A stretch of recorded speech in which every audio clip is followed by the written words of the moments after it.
Je voudrais tout d'abord vous présenter le président Modibo Keïta, dont la carrière politique est déjà longue, bien que ce soit un homme très jeune, puisqu'il a été député maire de Bamako, puis successivement secrétaire d'État dans le cabinet Bourges-Pounouri et dans le cabinet Gaillard.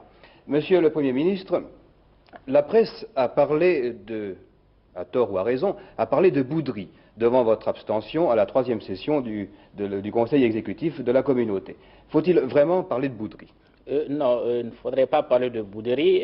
Mon absence se justifiait par le fait que je voulais que le Conseil exécutif prenne une décision sur la représentation du Mali au Conseil exécutif. Oui, je crois qu'il est bon de rappeler que au Conseil exécutif, le Sénégal et le Soudan, qui font tous les deux partie de la Fédération du Mali, ont chacun un siège et que le Mali aurait désiré avoir un siège supplémentaire. Est-ce qu'une solution, Monsieur le Président, a été trouvée ?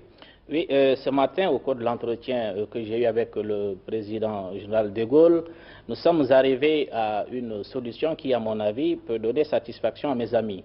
C'est qu'étant donné que je suis le président du gouvernement de la République soudanaise et le président de la Fédération du Mali, et que cette fédération a certaines compétences dont les deux États se sont dessaisis, je pourrais donc au Conseil exécutif intervenir au nom de la République soudanaise et au nom de la Fédération du Mali qui groupe le Soudan et le Sénégal.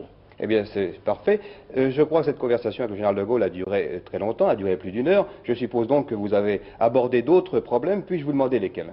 Oui, nous avons abordé des problèmes touchant l'évolution de l'Afrique.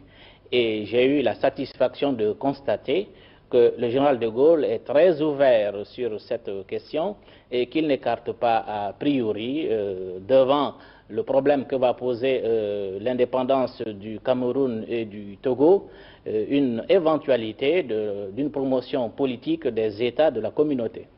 Et quelle est l'impression générale que vous retenez de cette conversation avec le général de Gaulle?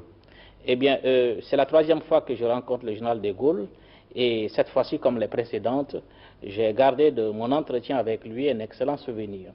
Et j'ai eu en face de moi un homme dégagé des préoccupations partisanes.